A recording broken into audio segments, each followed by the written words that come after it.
Bobby Manning here. Welcome to a Tuesday edition of the Garden Report before the final game, before the Celtics trade deadline or NBA trade deadline on Thursday. And Noah Dalzell is here from Celtics blog. He's made a couple appearances on the Garden Report down at the Garden as well. And Noah, we're kicking around a lot of names here. I know good friend of the show in the network, B-Rob, posted a million names that the Celtics could go after here. I have a more narrow list of guys that I'm interested in. And frankly, no, I'm always the guy who says go for it, go get a guy, trade the picks, go all in. And I actually don't feel that way this year. I think they have enough.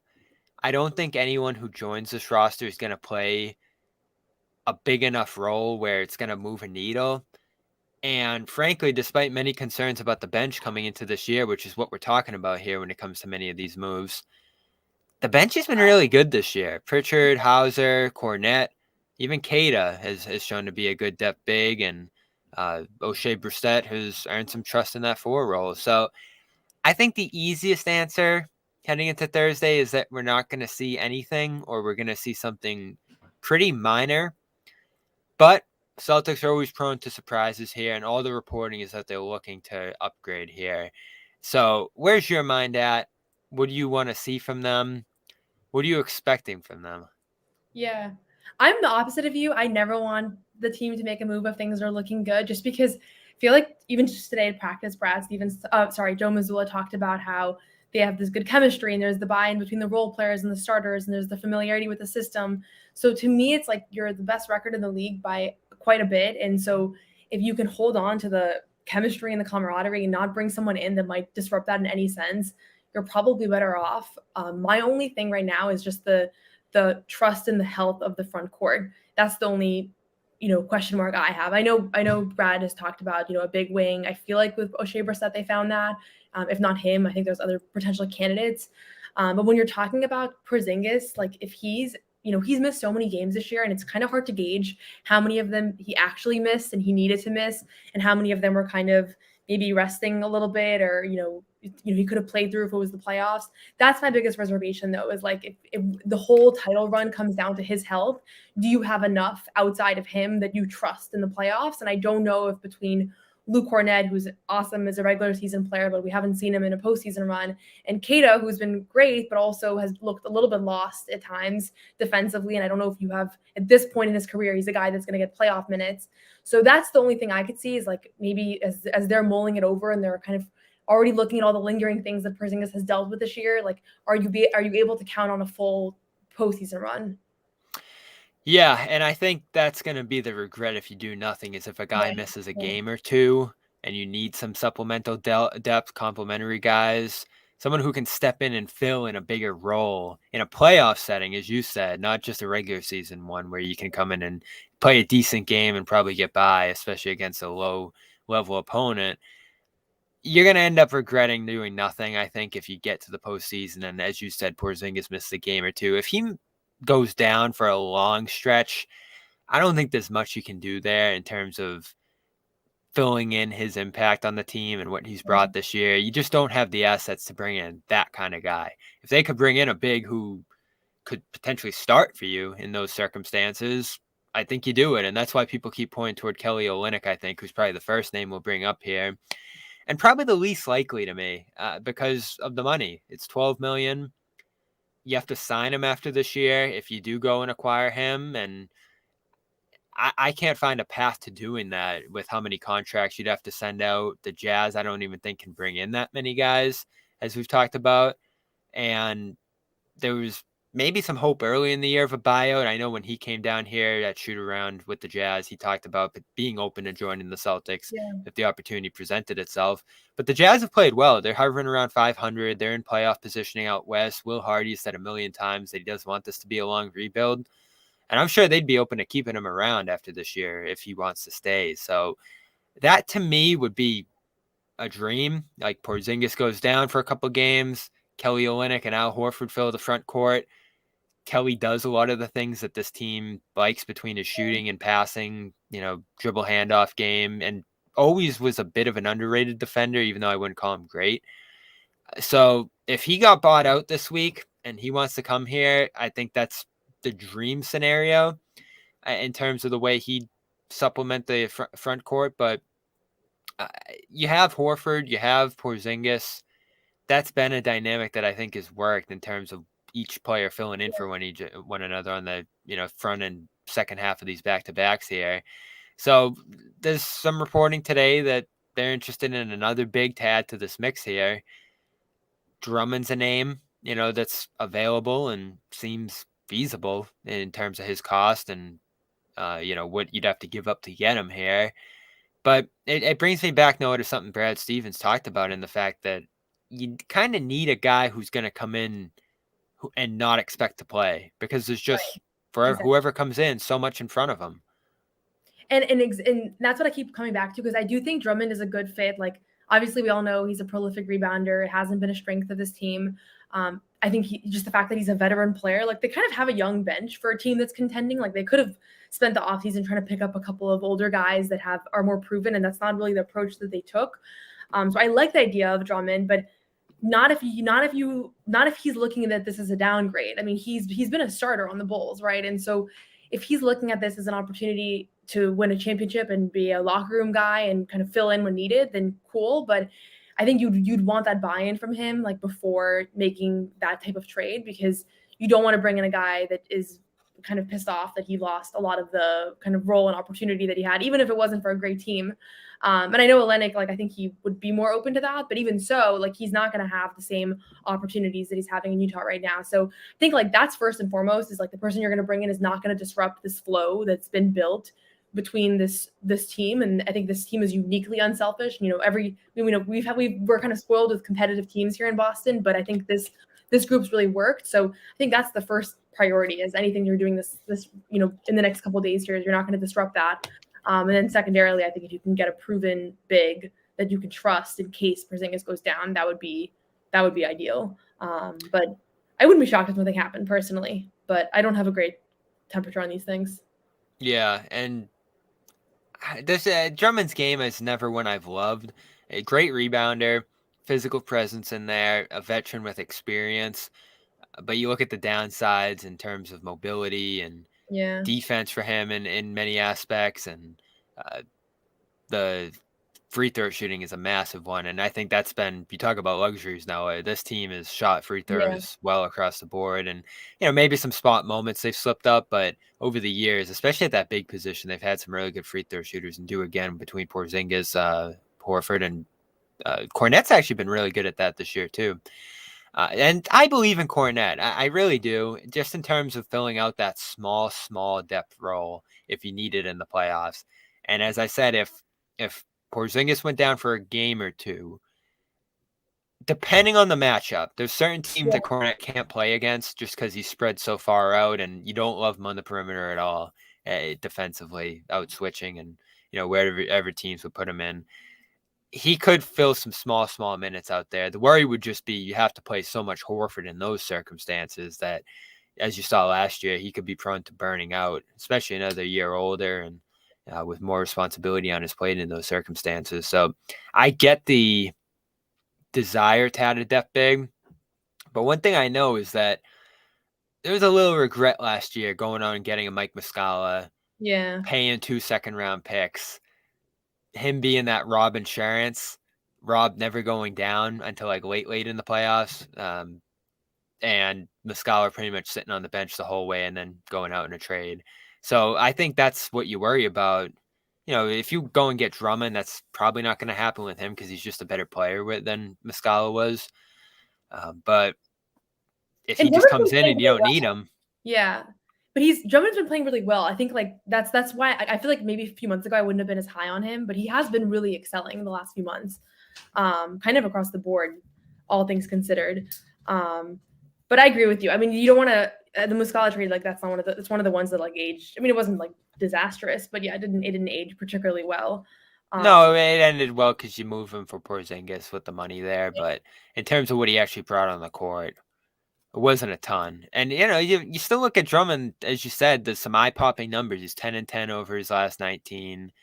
Not a great finisher at 59% inside, but some massive games, especially over that stretch from right after Christmas until January 8th. He averaged 14 and 17, playing 27 minutes a game there. So he can rack it up. I don't think rebounding's a huge need on this team. I know they've slipped up a couple situations lately there, but overall they're a pretty good gang rebounding team for a smaller lineup, and they have some great offensive rebounders off that bench. So I don't know, it's just not a move I'd make. If it costs nothing and he wants to come and sacrifice and just be a guy on the team, I don't have a problem with that, because I had some skepticism about the Blake Griffin edition last year, and I thought he filled a tremendous role on the team and adjusted, and was a good guy in the locker room and all of that. So if there's something they see there that I don't, and there's some, conversation about a role he would fill here that we don't know about,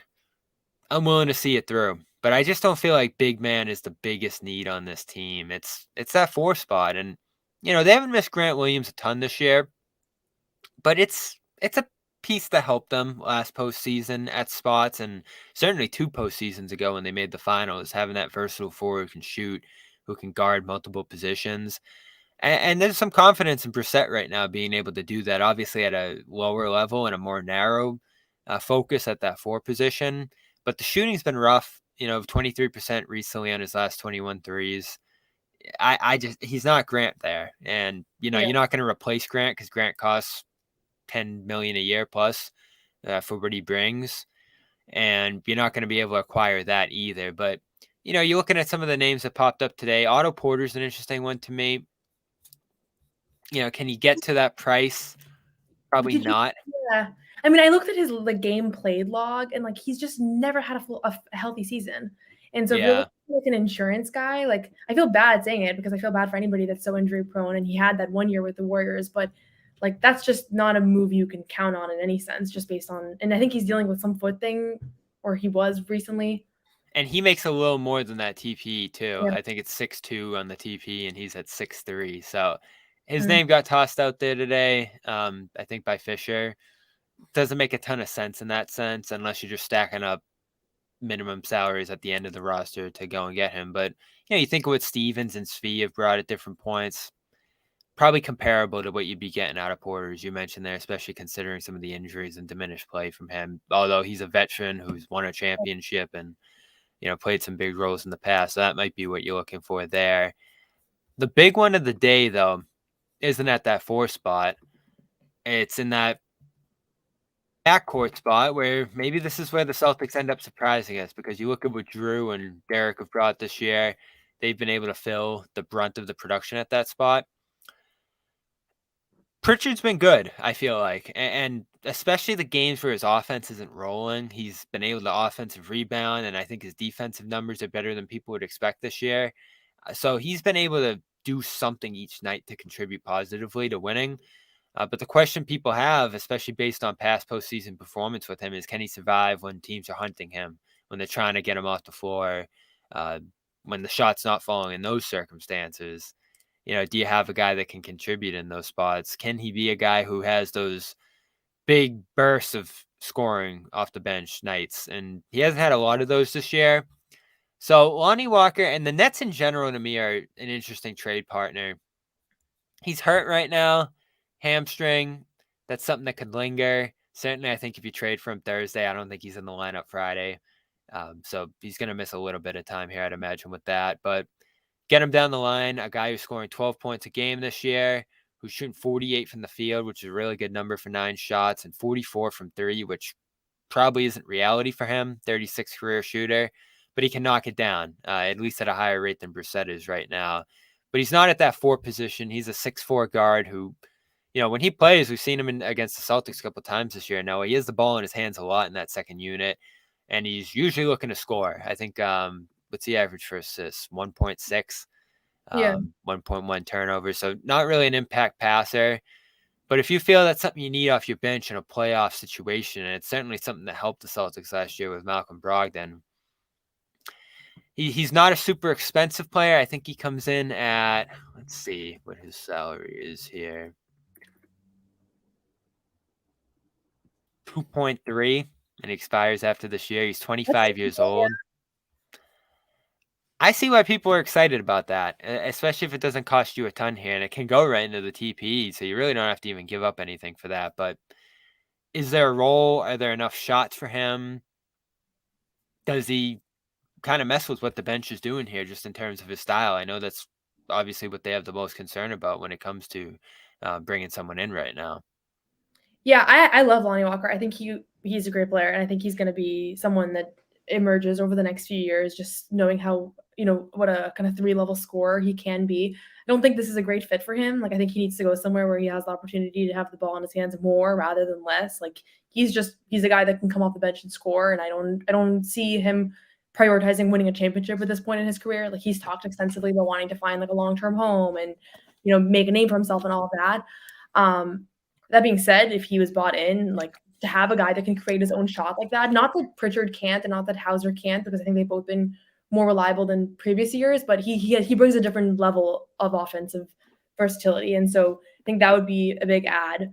But I would be surprised if the Celtics landed him. I think that he's going to be a pretty coveted guy, and I'd imagine the pick upside for the Nets is going to be pretty good. But I would be surprised if they of all the potential candidates that might want him, if the Celtics pulled it off. But he's really appealing. I mean, that's a steal of a contract for what the upside is of him as a player. I was sure after last year's playoff run he was going to sign a nice little deal, but maybe the sample size was a little too small for that. Yeah, and again, the shooting historically hasn't been strong from him. He's more of an in-between guy to me than a three-point shooter, especially a catch-and-shoot guy, which is, what the Celtics going to be looking for alongside some of their more ball-dominant players into second units. Because, again, they're not going to be putting out 5 bench guys in the playoffs.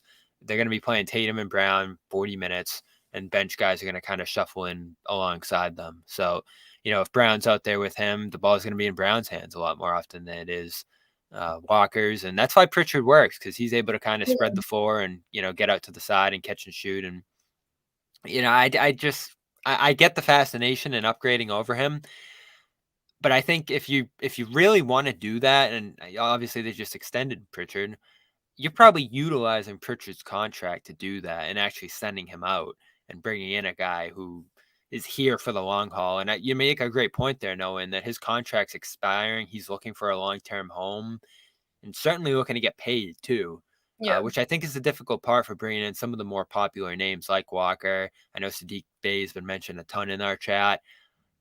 I wouldn't mind it, but he's going into restricted free agency this summer. And when you have to pay Drew Holiday this summer, which is already going to be difficult in its own right, haggling with some of these bench guys who haven't been paid yet in their careers and who can reasonably ask for at least $10 million given where the cap's going, I just don't think it's going to work for this team. I think you need more of a cost control guy, or you're looking at a rental in one of these guys who's probably going to take off over the summer. And as we mentioned, you just did that with Muscala, lost a couple second round picks doing it. I think they have 8 now to toss around.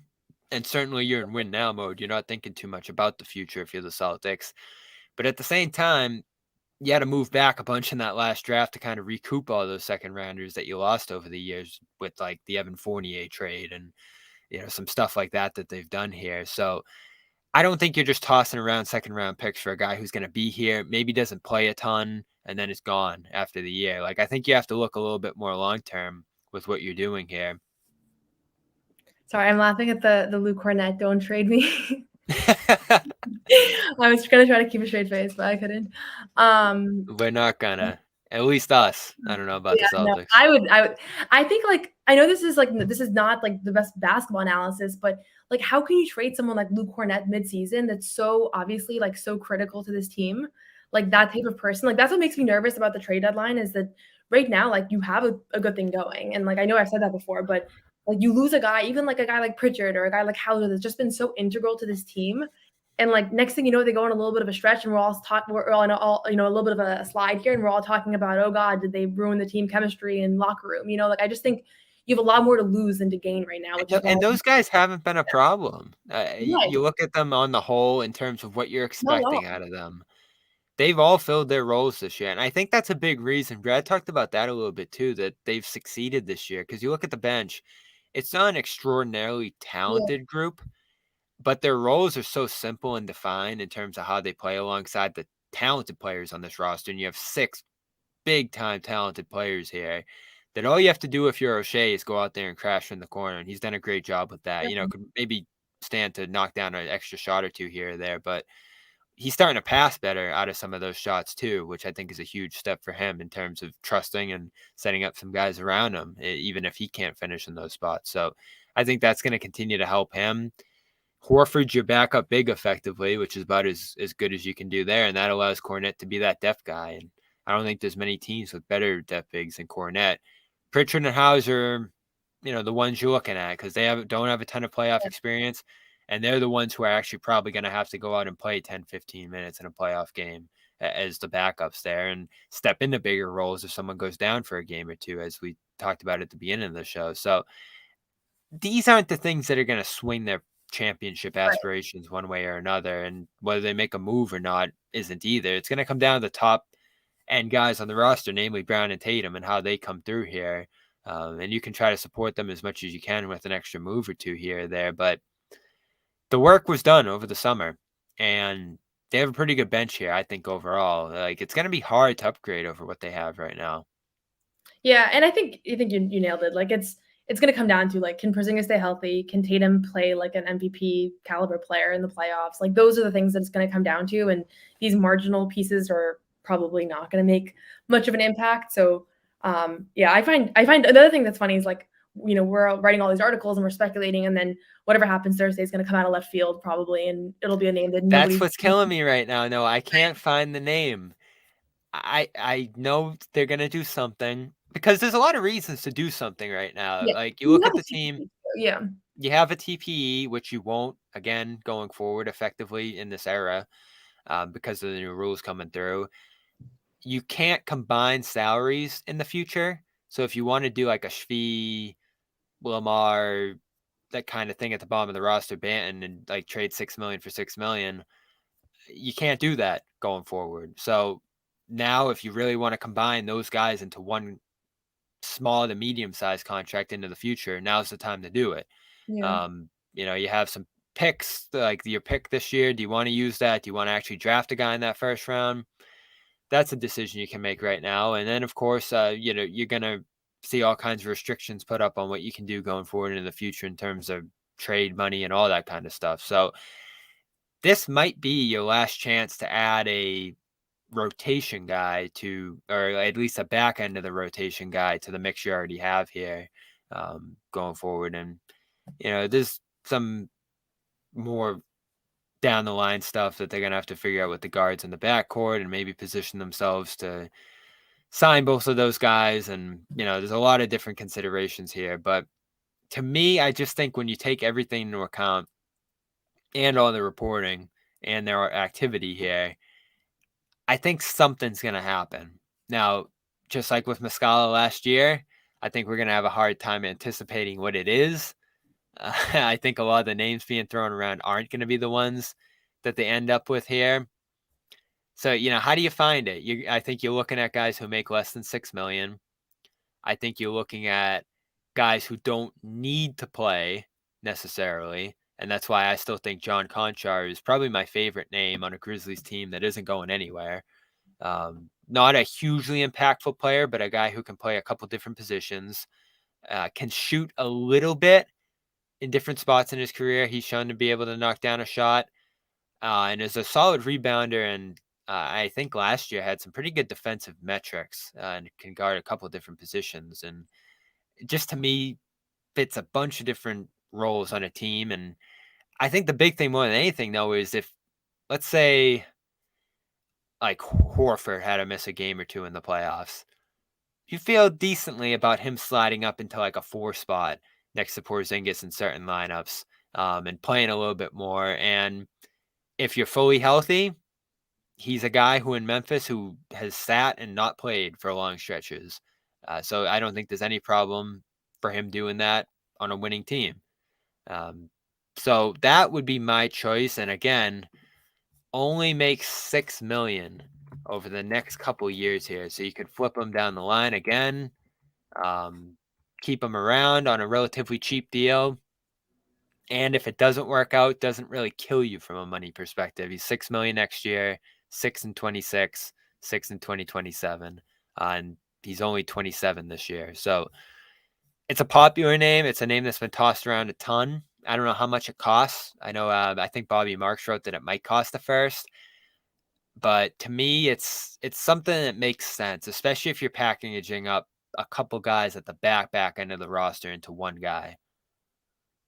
Yeah, I just don't like the idea of packaging up like 4 people that have been integral to this team and integral to the locker room and individual relationships for someone that's like a marginal thing and losing a pick over it. Like you have to really believe that this is going to be a substantial upgrade, and that's where maybe I'd probably be a terrible GM because I'd be like I don't really lives in this practice facility, but that's like at least how I view it. In a first round pick, ultimately, like they don't have that many of those. I would want to make sure that like that's being used as like the best possible value return. And so I don't know. I look forward to the whole thing being over, honestly, because I feel like it's been so much guessing and so much just you have to like everybody just wants Get to get ready, Noah. This is the most important time of the year.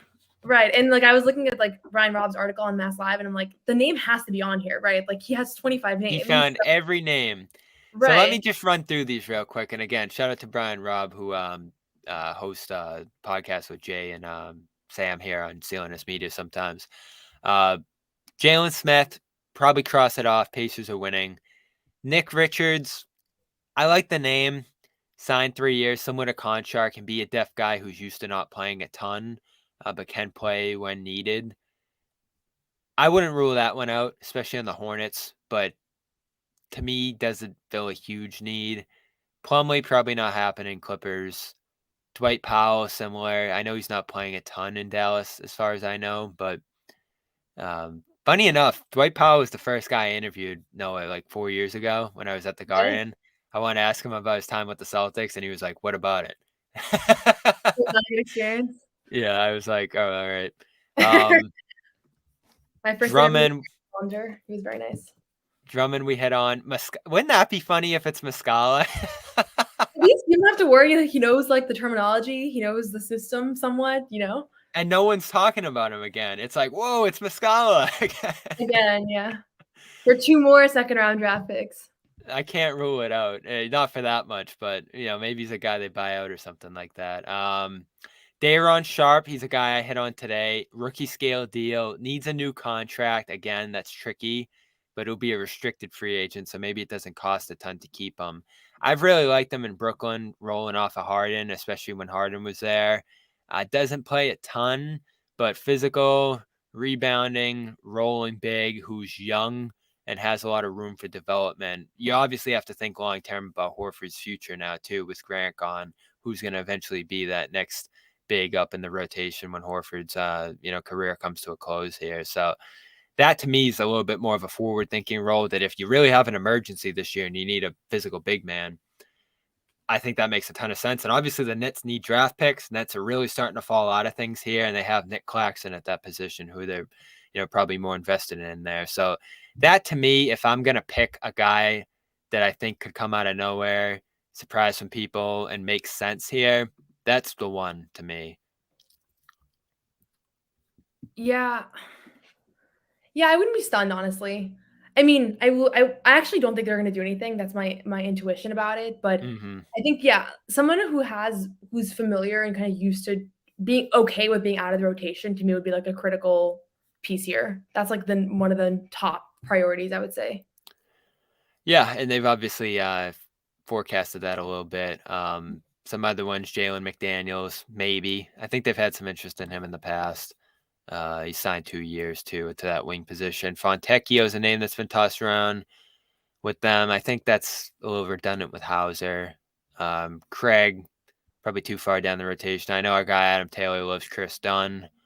I don't think they're going to give him up there in Utah, but we'll see. Najee Marshall's a name I like too, but again, rotation guy with the Pelicans who are winning, so I don't know why they give him up. So you might be right, Noah. Might be nothing here. I wouldn't be devastated. Again, I usually am in favor of them really going for it and going all in.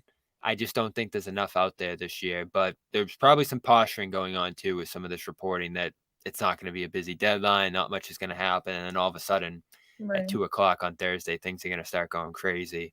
What was your prediction last year? My prediction? Yeah, what was your prediction last year? Like, what did you think Uh, was going to happen? Good question. I'm having trouble remembering last month. I think I remember them wanting some Rob insurance, but I don't think Muscala got me that excited. Mhm. Good question. I'll circle back on that for after the pod here, Find but reviews. I gotta see who I was interested in. I know before last year, Bruce Brown was the big one for me, and it did kill me watching him go off in Denver for the mid-level exception while the Celtics signed Gallinari, who obviously went down with the ACL tear there. Yeah. Gallinari's another interesting one too. If he would come back and play at the end of the roster there on a buyout, and obviously the Celtics are pretty limited in their buyout guys that they can get, but Gallinari would be on that list of possible buyout additions, and they have a roster spot right now too. Of course, they need to sign Kada as well. He's at 37 out of 50 days with the NBA team, the limit of 50. So that's going to happen sooner rather than later now if they're going to do it. So keep an eye on that as well with what the Celtics do here at the deadline. But I think we covered all the bases there, Noah. I want to give a quick shout out to our sponsor here, FanDuel. And this is a big week at FanDuel. You can go over there right now and get up to $200 in bonus bets for the big game. Of course, I think Gronk's doing that kick and everything else. They got a lot going on over there. Great app. Get paid instantly and get $200 in bonus bets at fanduel.com/Boston. Of course, you got to be 21 plus, present in Mass. $10 first deposit required. Bonus issued as non-withdrawable bonus bets that expire 7 days after receipt. See terms at sportsbook.fanduel.com. Bet $5, get $200 when you get started at fanduel.com/Boston, the official sports wagering partner of CLNS Media and the Garden Report. Shout out to them. And let's kick around the All-Star game, though. Jaylen Brown's going to dunk. I'm thrilled. Which I'm thrilled about. Yeah, I don't know why anyone has pause about this. I get you're always worried that a guy's going to get hurt, but we haven't really seen that over the years. So, again, you're knocking on wood there, but I was hoping that the excitement of him doing this would get some other stars up. Maybe a friend like Donovan Mitchell who's done it before, or some of the other guys in the league that you want to see in this thing. But it's Brown and a cast similar to the one we've seen in recent years. It's Toppin, not Obi Toppin. It's Jacob Toppin. And when Mac McClung. and he said no, and then the brother jumped in. Maybe. I mean, when you're down this low, Jacob Toppin, I think a two-way guy in the Knicks, so mostly a G League player. Mac McClung, who dazzled last year by surprise, but mostly a G League guy. And who was the fourth one? I'm forgetting the name. Jaime Jaquez, who, maybe he'll be a surprise guy this year. Played really well for the Heat to start the year, one of the best rookies in this class. So that one's not bad. But a couple of G League guys again. And Jaylen, who, let's see what he's got here. Can he bring some creativity? Can he bring some flair? He's obviously one of the best in-game dunkers we've ever seen with the Celtics. And I've said that going back a while now. When you really put it into perspective, he's one of the best dunkers that the Celtics have ever had here. And probably the biggest star in this contest going back to like Dwight and Blake Griffin, who was young, when he did it there. So this is awesome. There's really no other way around it. It's just a little bit of a bummer that there's not a stronger field around him. Yeah, I mean, I could see people thinking like it was going to lead to other people doing it. I'm not surprised it didn't, because I feel like this is such a lose-lose situation in some sense for these stars, especially guys like Jaylen Brown that are already a big decision for him. Right, like he has the reputation of being one of the best dunkers in the league right now. I feel like a lot of the players have said that too. That in game right now, like nobody really compares as far as like the regularity of it too. You can pretty much count on a big dunk like every game or two. So I think this is super cool. The fact that he's basically just doing this because he wants to and thinks that he can still show off something, even though we all know he's a great dunker.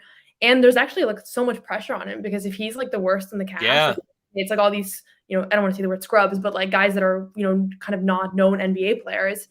And then you have an all-star that already gets clowned on way disproportionately from national media. Oh, God, he's really putting himself out there. Yeah, like, I think this is so cool. And also, like, we already know he's such a unique person. Like, there's so many things that he just does differently than other stars, and just his approach on, like, fashion and, like, covering the Nike swoosh. Like he's just a very interesting person. And so I think this just kind of fits his mold of like, he's going to be the first all-star to do the dunk contest. And maybe he'll flop and everybody will say that was kind of a waste. But even that, I think, is still just cool to try. Mazzulla had a good line in practice today. Like, he'll be good at anything he tries. So I'm sure he'll be good. I look forward to it. It's a big platform for him too. Everyone's going to be watching it. It's the main event that Saturday. I think him being in as the lone star is going to attract some eyebrows, and whether it's to promote his brand or whatever else he's doing, I think it's going to be effective in that sense. But he does have to come through here, and it can be tough. A lot of dunks have been tried already. I know Forsberg threw out like a funny cookies and cream one with Porzingis, but Porzingis isn't going to be there, and we'll get to that in a minute. So I don't think that's going to happen. Could he do something with the left hand to kind of give an FU to everybody? I think that's fun too. I think Luke might be involved. I know Luke gonna go. I know Grant was there last year for some reason, Luke but will come to this if he's a part of the dunk. I think Derrick said that today, right? Go with a 7-footer. Yeah. Dunk over a 7-footer. He needs a person. He needs like somebody there at least for some of the dunks, just to get him in his groove. Yeah, it's tough to come up with original stuff now, and that I do have confidence with him. Like, I don't think he's just gonna go out there and try to do a 360 or what some of these less known guys have done in recent years, which are just some normal dunks relatively, like nothing original, nothing unique.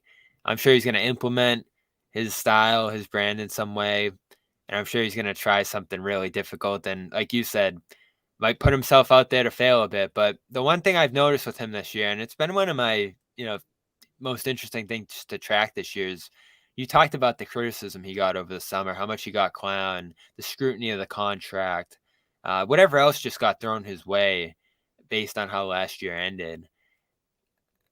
Talking to his position coach, Tony Dobbins, and just some other people that are around him, like, it doesn't seem like that's been a big topic of conversation around him. Like, things people are saying, criticism he got over the summer, he just kind of moved on and got better and made this all-star team again and is in that all-NBA mix despite the difficult position he's in on this team. And again, I just love this decision. Like, it's bold to do this when so many other stars are backing out, when it's easy to back out. You can just be standing there on the sideline that night and hanging out. And he's putting himself out there in a way no one else is. So this is awesome to me. And I don't have any worries about it impacting his play or anything like that. And historically, like, stars have always been in the dunk contest. So maybe this is just a stretch in NBA history where stars were reluctant to do it, and it can kind of get reinvigorated in the future. And when you look back and see, like, oh, why didn't LeBron participate in the dunk contest? And people will look back and see kind of how a lot of this era's major stars sat out. Jaylen Brown will be the one that participated, and maybe in the future we'll go back to kind of like the Michael Jordan era of, if you're a star and you dunk a lot in games, you're going to want to be the dunk contest. I hope so. At some point, it just stopped being cool. And I guess a big part of that is that the originality went out of it. People just tried so many things. There's only so much you can do. And you can call back to some old stuff as Dwight Howard and others did. But what do you bring in that's actually new, that's unique? Blake did it with the car, and other guys have kind of done some cool stuff like Aaron Gordon and made a name for themselves with it too, like Zach LaVine. So this is an interesting spot for Jaylen and the dunk contest in general. It finally has a star this year. So I'm very interested to see where it goes. And of course, Porzingis, White not going to be there. I think White's slipping up a little bit into January, probably set up a lot of people to be expecting him not to end up there. And then once it goes to the commissioner's pick, I mean, the commissioner's not going to pick Derrick White for All-Star weekend. No offense to him. It's just not a guy a lot of people look at that from a stardom perspective, unless his production was just so obvious that he had to be there. I am surprised Porzingis isn't going, though. And Trae Young, to me, was probably going to be that first choice because he's just so popular. He's just that show-stopping, long three-point shooting, passing talent that people want to see in a game like this. So I was ready for that one. Scotty Barnes, I get that he's had an all-star level season, but he is one of those players that's a little more defensive-oriented, passing-oriented, not a role player, but has that more secondary skill set alongside another star like Pascal Siakam there in Toronto. So I get that his production is probably deserving of it, but given that Julius Randle and Joel Embiid are the ones going out, I thought they'd want to get a big man in there. And listen, you can only have so many All-Stars if you're the Celtics, but Porzingis, to me, I thought had a pretty compelling case here. Yeah, he had a compelling case. I think it was probably like maybe a little bit of a marketing thing of, we can get a Toronto player in and you don't really need 3 guys from one team. I looked at their stats today. They were more comparable than I thought. Like, I think Scotty Barnes averages more rebounds and assists, but from a shooting standpoint, Porzingis is more efficient. I think their point totals are pretty similar. I think the main thing on Porzingis' side is that he's missed so many games, and I know that there's not like a game restriction or a game minimum that you have to hit, but like I think he's played 1,000 minutes this year, and Scotty Barnes has played 1,700 minutes. So that's a big difference. Yeah, that's kind of substantial, seeing something like that. And so to me, that's probably. I mean, I don't think that's what Adam Silver was necessarily calculating, but my initial instinct was like, ooh, like I feel like Porzingis kind of got snubbed here, and it should have been him and Trey. And then once I started looking at that, and I was thinking about how it is kind of good to pull in different fan bases, and in the case of Toronto, like a whole country. I also don't think he cared that much. Like I feel like we asked him about it a couple of times, and he was like, "I used to care a lot about that, and at this point in my career, it's not something that I really care about." And he's already had it, the accolade once. I feel like Derrick White almost wanted it more, just based off of like. I feel like whenever he was asked about it, he was always like, he definitely seemed like it would be something that would be a really cool kind of once in a lifetime opportunity. Yeah, he's never been there. Porzingis has, I think, once, and Yeah, he's lived but the star life so far. So I think he's past that. but And that stretch kind of eliminated him from contention, like the most recent shooting struggles, because he was already so fringe. Like he needed to kind of like go off these last few weeks, and he didn't. So I you wasn't need that surprised. campaign. Yeah, Yeah. I like the campaign. That was fun. He would have been a coach's guy for sure. I mean, that's a guy I Yeah, think coaches would have valued, and they went in a different direction too. So, uh, credit to White. I mean, I don't think that defines his first half that he's missing this, but um, he's still a star in this team.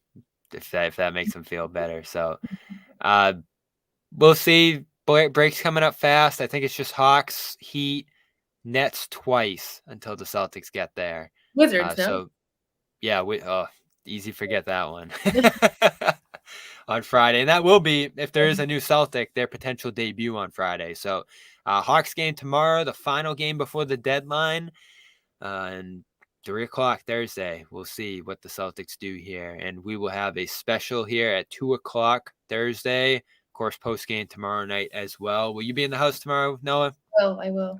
All right, check out Noah's coverage. Of course, she's been brilliant this year, covering it all. Noah Dalzell, NBA on Twitter, and read her at Celtics blog.